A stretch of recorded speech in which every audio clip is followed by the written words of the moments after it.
كلمة إقليم يعني حاجة منفصلة خاصة بذاتها، ممكن تكون جزء من خطة تأثير.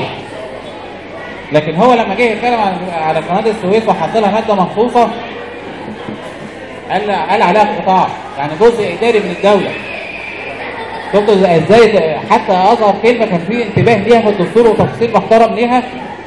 طب أنا بورسعيد يعني هتقول لي مادة واحدة كفاية؟ طبعا يا جماعة ده دستور، يعني القانون الأساسي، القاعدة الأساسية، الوثيقة الأساسية بيننا كلنا وبين بعض.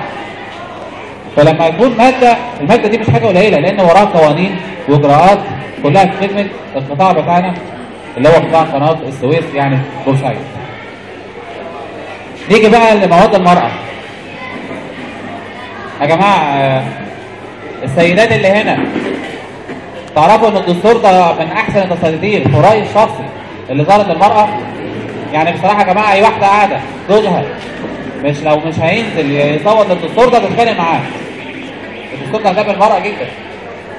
دستور 2012 لما جاب سيرة المرأة اتكلم عن المرأة المعيلة عشان يبقى اسمه اتكلم عن المرأة. الدستور ده لا، الدستور دوت اهتم المرأة اهتمام عالي جدا. يعني الدستور دوت تمام اتكلم.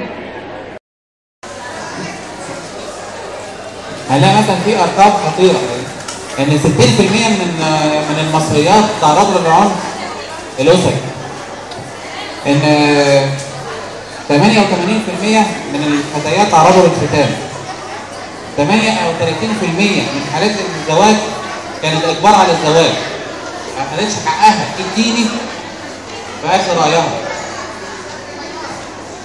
عشان لما نقول لكم ان المرأة المصرية اتظلمت واحنا مجتمع ذكوري صدقونا ان احنا لا، احنا مش مجرد شعارات، لا ده في قضية حقيقية بتواجه المرأة في مصر. وعشان كده الدستور عشان هو دستور لكل المصريين ودستور عدالة اهتم جدا ان هو يحافظ على قضايا المرأة. اللي برضه مهم المرأة الاطفال. زي ما الدكتور ابراهيم قال لنا ان الدستور حدد السن بتاع الطفولة لغاية سن 18 سنة. طب هو حددها لسن 18 سنه ازاي؟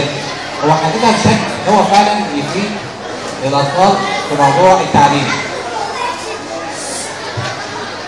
الدستور منع تشغيل الاطفال اثناء السن الالزامي للتعليم. وكلم ان السن الالزامي اللي هو المرحله الابتدائيه. بس ما اسكتش على كده، هنلاقي في المواد الانتقاليه الدستور اتكلم ان السن الالزامي للتعليم مده لغايه قبل التعليم الجامعي.